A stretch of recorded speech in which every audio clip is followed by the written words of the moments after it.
আজকে আমাদের প্রিয় শুভ আপুর জন্মদিন, বসে বসে বেলুন ফুলাচ্ছে, বাট মনে হচ্ছে বেলুন না ফুলে নিজের গাল ফুলে বসে আছে। বেলুনে হাওয়া ঢোকার বদলে তার গালের মধ্যে সব হাওয়া ঢুকে গিয়েছে। যাই হোক, নিজে একটু কষ্ট করে তার বার্থডে সেলিব্রেশন করবে। তোর একটা ছবি নিয়ে এটা পলিথিনে ডেন্ডিং লাগাই দিব রে।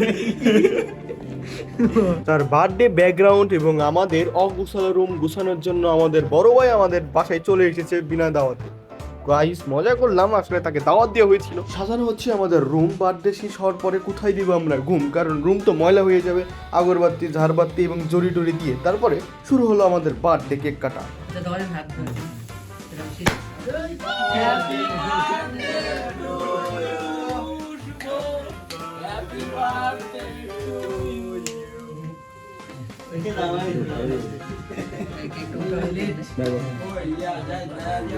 রাকিব ভাই বেঁধে সাদা হবে। করছেন কি ভাই আবার?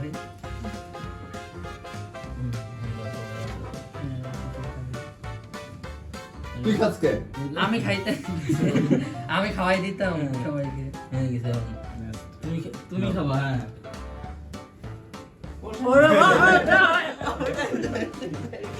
তোর থেকে কে খাবে?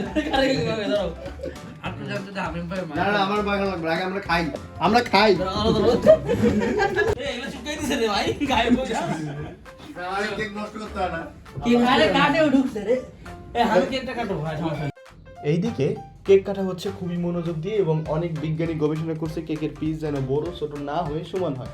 কার ভাগ্যে বড় কার ভাগ্যে ছোট পড়বে তারা মন খারাপ করবে এমনটা না। সুন্দর করে সবাই চারপাশ দিয়ে গোল করে বসে মাপ দিয়ে পারলে সুতা, তারপরে কুড়াল, দাও, ফিতা যা আছে সব কিছু দিয়ে কেকটা কাটা হতো, কিন্তু না, আমাদের এই ভাই সুন্দর করে মেপে মেপে সুন্দর করে এক সাইজের কেক কাটিয়েছে, কিন্তু কর্নারে যারা সেগুলো নিয়ে তারা দ্বিধাদ্বন্দ্বে রয়েছিল।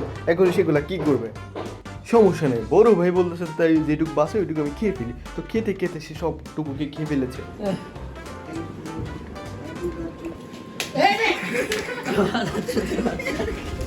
কই দাও? একটা ডিম দাও, ডিম দাও, ডিম দাও। ডিম নাই আর। ডিম নাই।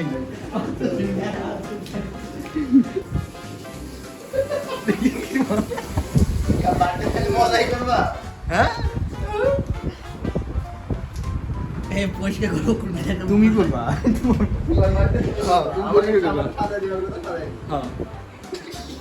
হ্যাঁ, ক্যামেরা অফ করো।